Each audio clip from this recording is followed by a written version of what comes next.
দেয়া সম্ভব অস্ট্রেলিয়াকে। Fitness training এর ফাঁকে মিরাজ জানালেন ক্যারিবিয়ান টি-20 আসর সিপিএল এ খেলার দাওয়াত পেয়েছেন। বোর্ড যদি অনুমতি দেয় খেলতে যাবেন 3 সপ্তাহ ট্রেনিং শেষে। শামসুল আরিফিনের আরো একটা রিপোর্ট। বৃষ্টি বহু দূরে, বৃষ্টি শহরে, বৃষ্টি অনুদানে, বৃষ্টি আমাদের। আমি বৃষ্টি চাই, আমি বৃষ্টি চাই বারবার। সুখে যন্ত্রণায় এই ঠিকানা বাঁচবার। আমি বৃষ্টি চাই, আমি বৃষ্টি চাই বারবার। সুখে যন্ত্রণায় এই ঠিকানা বাঁচবার। প্রত্যাশিত বৃষ্টি পেলে ফুটবল জমতে বাধ্য। যতটা না টাইগারদের অনুশীলন, তার চেয়ে বেশি কৈশোরে ফিরে যাওয়া। আষাঢ়ের শেষে শ্রাবণকে আমন্ত্রণ জানিয়ে ঘণ্টাখানেক ফুটবল খেলেছেন মাশরাফিরা।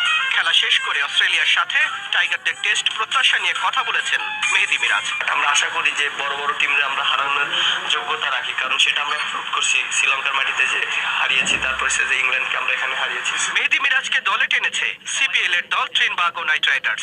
সব ঠিক থাকলে এই মাসের শেষ দিকে নাকি উড়াল দিতে চান ক্যারিবিয়ানে। বোর্ড থেকে একটা লেটার নিতে হবে, ওটা আশা করি ইনশাল্লাহ শীঘ্রই পেয়ে যাব। আর তারপরও সুজন স্যার আছে, আকরাম স্যার আছে, ওনাদের সবাইকে জানাইছি।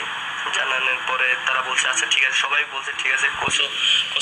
কোচের কাছেও আমি জানিয়েছি এবং সে বলছে কন্ডিশনিং ক্যাম্প শেষে তারপর তুমি যেতে পারো, সমস্যা নেই। অগাস্টের শেষ সপ্তাহে শুরু হবে অস্ট্রেলিয়ার সাথে টেস্ট। স্কোয়াডে থাকলে তার আগেই দেশে ফিরতে চান মেহেদী মিরাজ।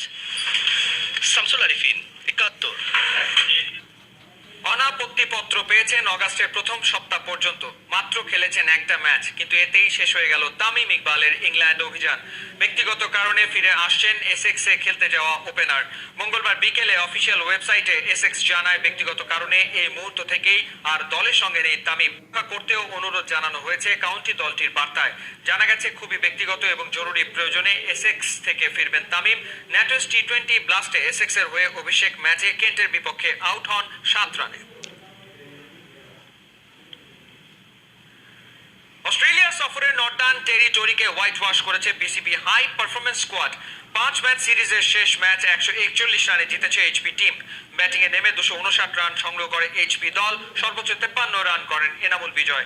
জবাবে সুবিধা করতে পারেনি নর্দার্ন টেরিটরি। 118 রানে অল আউট হয় ওরা। আবুল হাসান রাজু এবং মোহাম্মদ সাইফুদ্দিন 3টি করে উইকেট নেন। বৃহস্পতিবার নর্দার্ন টেরিটরির সাথে 3 দিনের ম্যাচ খেলবে টাইগাররা। বিরাট কোহলির পছন্দের লোক রবি শাস্ত্রীকে কোচ বানালো ভারতীয় ক্রিকেট বোর্ড। 2019 বিশ্বকাপ পর্যন্ত টিম ইন্ডিয়ার ওস্তাদের দায়িত্বে থাকছেন এই সাবেক ক্রিকেটার ও ধারাভাষ্যকার। এর আগে 2014 সাল থেকে 2 বছরের মেয়াদে রবি শাস্ত্রী টিম ডিরেক্টর হিসেবে কোহলিদের সঙ্গে কাজ করেছেন। বিপর্যস্ত ভারতীয় দলকে শাস্ত্রী কোহলির রসায়ন পজিটিভ রেজাল্ট এনে দিয়েছে, কিন্তু টি-20 বিশ্বকাপে ভারতের ব্যর্থতার পর রবি শাস্ত্রীকে তার পদ থেকে সরিয়ে দেওয়া হয়। কোহলির সাথে ঝামেলা পাকিয়ে সুবিধা করতে পারেননি অনিল কুম্বলে। শেষমেশ অধিনায়কের পছন্দে তার স্থলাভিষিক্ত হয়েছেন রবি শাস্ত্রী। হারের চক্কর খপ্পর কোনোটা থেকে বেরোতে পারছে না বাংলাদেশের ফুটবল, হোক জাতীয় দল কিংবা বয়সভিত্তিক দল।